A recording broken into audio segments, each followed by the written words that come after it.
Hello. Hello, नमस्कार। नमस्कार। ये हरिंदर ताऊ बोल रहे हैं? हाँ, बोल रहा हूँ। सर हरिंदर जी, मैं रश्मि शर्मा बोल रही हूँ, जर्नलिस्ट दैनिक शिव टाइम से जम्मू से बोल रही हूँ। जी जी जी, बताइए। जी, मैंने आपको लाइन पे लिया और मुझे बताइए, जो इशू चल रहा है, जो महिलाएं जो रेसलर हैं उन्हें यौन शोषण का जो लगाए ला, उनके एफआईआर दर्ज नहीं हो रही, क्या कहना चाहेंगे आप? इस समय जंतर मंतर पर प्रदर्शन कर रहे हैं, क्या कहेंगे, किसकी कमी है? देखिए, ये तो भाई शासन प्रशासन की कमी है। जी जी। जब हमारे संविधान में लिखा है कि जो कोई अपराध होगा उसकी मुकदमा पंजीकृत होगा, ये बिल्कुल। सुप्रीम कोर्ट के आदेश हैं। बिल्कुल और सरकार फिर भी नहीं कर रही। जी। अभी आपने देखा कि राहुल गांधी जी यात्रा करके गए थे, उन्होंने जम्मू कश्मीर में एक स्टेटमेंट दिया था कि मैं रास्ते में कुछ महिलाएं मिली और उन्होंने मुझे बताया कि उनका यौन शोषण हुआ है। बिल्कुल। तो जम्मू कश्मीर में दिए गए स्टेटमेंट पे वो दिल्ली पुलिस उनके घर पहुंचती है जी। और गृह मंत्री के घर के नीचे और भारत की बेटियां, और वो भी जिन्होंने वर्ल्ड में भारत का नाम रोशन किया है, बिल्कुल बिल्कुल। और वो बैठी हैं और उन्होंने एक गंभीर आरोप लगाए हैं, और वो भी बीजेपी के एक सांसद पर। बिल्कुल बिल्कुल, नाम भी बता दीजिए, उन बीजेपी के सांसद का नाम भी बताइए। बीजेपी के सांसद हैं और फेडरेशन के अध्यक्ष हैं, बाहुबली हैं, ब्रजभूषण शरण सिंह। बिल्कुल बिल्कुल, ब्रजभूषण, बिल्कुल। तो मुझे एक चीज बताइए, प्रधानमंत्री जी जी हरिंदर ताऊ जी, प्रधानमंत्री जी कहते हैं बेटी बचाओ बेटी पढ़ाओ। उन्होंने बड़ी बड़ी स्कीम्स बेटी के लिए, कानून लाया, फिर इन बेटियों के लिए क्यों नहीं, जो देश का नाम जिन्होंने रोशन किया, इसमें क्यों थोड़ी नरमी बरती जा रही है? जी। अब कौन बेटियों को बचाए, पढ़ाए, और कौन बचाए, किन से बचाए? इन दरिंदों से बचाए बीजेपी के। जी। तो कौन अपनी बेटियों को अब आगे बढ़ाएगा? जिस माँ बाप को ये पता चलेगा कि हमारी बेटियां के साथ ऐसा दुराचार होता है, तो कौन अपनी बेटियों को इस लाइन में भेजना पसंद करेगा? इसलिए एफआईआर दर्ज नहीं हो रही, या पब्लिक डोमेन में नहीं ला रहा जाए हरिंदर साहब के, वो भाजपा से ताल्लुक रखते हैं सांसद जो है ब्रजभूषण जी। हाँ, भाजपा के सांसद हैं वो जी। अगर विपक्षी दल पार्टी के सांसद हैं, अगर वो विपक्षी दल के होते इस समय तक कार्रवाई भी हो गई होती, क्या कहना है? अगर वो विपक्ष का होता तो अब तक वो जेल चला जाता, उसके घर बुलडोजर चला जाता। बिल्कुल। लेकिन वो एक खास जाति से हैं, उत्तर प्रदेश के मुख्यमंत्री की जाति से हैं, इसलिए उसको बचाया जा रहा है। और ये भारत की कानून व्यवस्था और उत्तर प्रदेश की कानून व्यवस्था के मुंह पर एक जोरदार तमाचा है। बिल्कुल। अगर ट्रिपल तलाक की बात करें तो प्रधानमंत्री जी ने महिला, मुस्लिम जो समुदाय की महिला, तो उनके अधिकार के लिए बात की। देश की बेटियों के लिए उन्हें स्कीम्स मिलाई, लाडली स्कीम। तो ये भी तो देश की बेटियां हैं जो नाम रोशन कर रही हैं अपने देश का। आज वही बेटियां इंसाफ मांग रही हैं, तो इंसाफ देने में विलंब क्यों हो रहा है? ये बड़ी प्रश्न चिन्ह खड़ा हो रहा है। आप देखिए ना, आप इतिहास उठाइए 2014 से और आज तक का जी। जितनी भी बेटियों के साथ दुराचार हुआ है जी, उस सब में बीजेपी का कोई नेता, कोई मंत्री, कोई विधायक, कोई सांसद या कोई पदाधिकारी, वो सब इन्वॉल्व निकलते हैं। जी। इतिहास उठाओ 2014 से आज तक। जी जी हरिंदर ताऊ जी, एक बड़ी इंपॉर्टेंट बात आपसे मैं पूछना चाहूंगी। आप जब किसान आंदोलन हुआ था, आपको लोग सेल्फी के नाम, ताऊ से नाम से भी जानते थे। आप बड़ी बेबाकी से बोलते हैं। अब क्या लगता है, दोबारा से फिर से किसान आंदोलन की तैयारी है? देखिए, किसान आंदोलन नहीं, इस बार बड़ा जन आंदोलन होगा। किसान आंदोलन अगर नहीं हुआ, देश एक बड़ा आंदोलन मांग रहा है।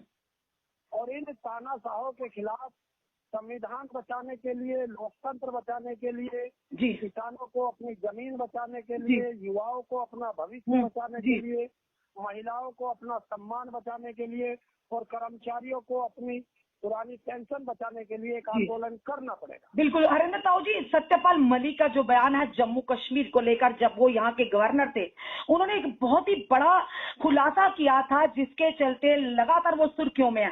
उन्होंने कहा कि मैं डरने वाला नहीं, पर सच कहूंगा कि जब हमारे 40 जवान शहादत हुए थे पुलवामा टेरर अटैक में, उन्होंने एयरक्राफ्ट की मांग की थी, होम मिनिस्ट्री से उन्हें नहीं दिया गया, और जिसके चलते हमने अपने 40 जवानों को खोया। और उन्होंने साफ तौर पर कहा, प्रधानमंत्री जी को उसी दिन दिन मैंने कॉल किया था कि कहीं ना कहीं हमारी गलती है, पर प्रधानमंत्री जी ने उन्हें चुप रहने को कहा। और वहीं पर अब सवाल सत्यपाल मलिक जी पर अमित शाह दे रहे दाग रहे हैं, कह रहे हैं कि जब आप वो जम्मू कश्मीर के गवर्नर थे तब आपने खुलासा नहीं किया। आप क्या किस तरह से इस बयान को लेते हैं? जी देखिए, इस बीजेपी का काम है झूठ फैलाना जी और उस झूठ बोलना और जनता को गुमराह करना। जी क्योंकि बीजेपी में के जब देश का प्रधानमंत्री दुनिया का सबसे झूठा प्रधानमंत्री है, तो उसके जो नीचे काम करने वाले हैं वो भी तो उससे बड़े झूठे होंगे।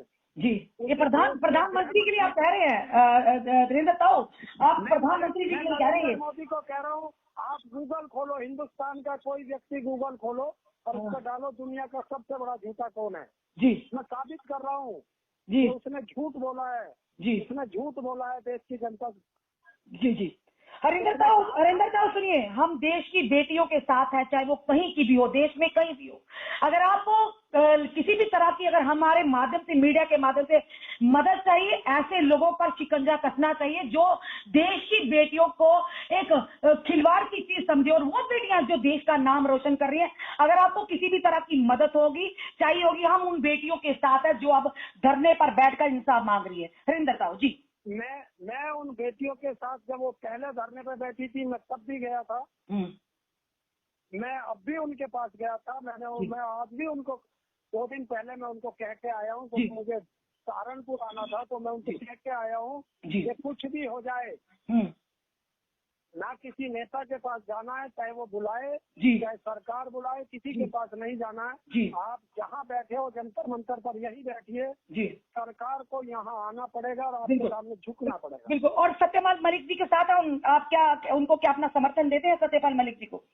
अरे मैं सत्यपाल मलिक जी के साथ उस दिन सत्यपाल मलिक जी के यहाँ मिलने हम लोग गए थे। हम लोग सब अरेस्ट हुए थे, हम थाने में थे। हमने वहाँ भी कह दिया था अगर तुम्हारी हिम्मत है तो जेल भेज के दिखाओ हमें।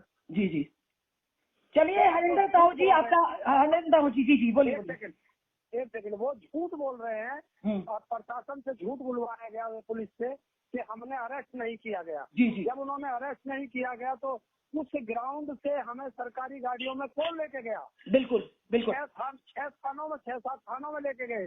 बिल्कुल, शाम तक हमारे आदमी छोड़े गए। जी जी, तो ये सब झूठ बोलने का है।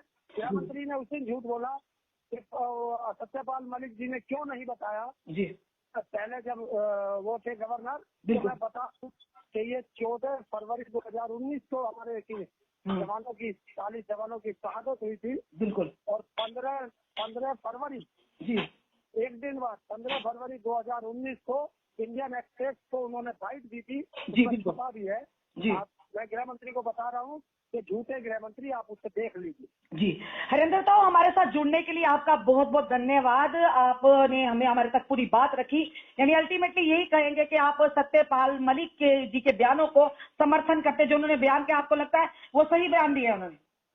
समर्थन नहीं है, बिल्कुल देश को सच्चाई बताई गई है जो छुपाई जा रही थी। और ऐसे बहुत कम लोग मिलते हैं। जी जी, और मैं धन्यवाद देता हूँ सत्यपाल मलिक जी को।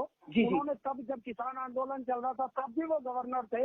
उन्होंने तब भी कहा था कि देश के प्रधानमंत्री से मैंने कहा था कि ये किसान हैं, सड़कों पे बैठे हैं, इन्हें जल्दी से घर भेजिए, बिना खाली हाथ ये घर नहीं जाएंगे।